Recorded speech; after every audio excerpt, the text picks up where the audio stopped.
السلام عليكم، كنتمنى تكونوا بخير وعلى خير ويلقاكم هذا الفيديو بأحسن الأحوال. مرحبا بكم معايا في فيديو جديد ووصفة جديدة. مبروك عيدكم الفطر، الله يدخل علينا وعليكم بالصحة والسلامة والتيسير لجميع المسلمين يا ربي. هنايا جبت معاكم غريبة بالكاوكاو اللي كتجي لذيذة وكتجي زوينة، وغير 200 غرام ديال الزبدة، وكتعطينا كمية اللي هي كتيرة. دوزو المقادير والطريقة في نفس الوقت. بسم الله على بركة الله. هنا عندي 200 غرام ديال الزبدة. هنايا انا استعملت المانغا، هذه الزبدة ديال البواطة اللي كتكون لينة، وعندي كاس تاع سكر سنيدة قياس العنبة، وعندي 2 ساشيات تاع الفاني وقبيصة ديال الملحة. غنمعك هيك الزبدة والسكر مزيان. من الأحسن تكون سنيدة اللي هي رقيقة، ما تكونش ديك الحبيبات ديالها غلاظ باش تذوب معانا دغيا. وعندي كاس تاع ديال العنبة ديال الزيت. صافي غادي نمعك الزبدة والزيت وسنيدة مزيان حتى كيوليو لينا على شكل بحال شكل بوماد، كينسجموا مزيان. كيف ما كتشوفوا في هذه المرحلة ضروري ما تمعكوهم مزيان. عندي هنايا صفر بيضة. بالنسبة لهاد الغريبة راها كتجي زوينة وكتجي لذيذة وراها ساهلة، ما فيهاش مكونات اللي هي كتيرة. عندي كاس تاع العنبة ديال الكاوكاو اللي محمر من قبل وطحنته، غير هرمشته ما طحنتوش مزيان.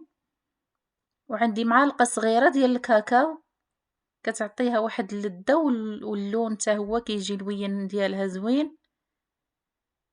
صافي. وعندي هنايا بالنسبة للخميرة ديال الحلويات عندي 16 غرام. صافي كنخلطوا المكونات ديالنا مزيان، وعادا كنبداو نديرو في الدقيق. الدقيق هنايا على حسب، كاين الدقيق اللي كيشرب وكاين الدقيق اللي ما كيشربش. بالنسبه ليا انا راني حطيت كيلو ديال الدقيق، ولكن ما دخلتوش كامل، شاطت ليا منه شي حاجه. ما عنديش الميزان وما عبرتش شحال شاط ليا منه. المهم عينكم ميزانكم كيبقى.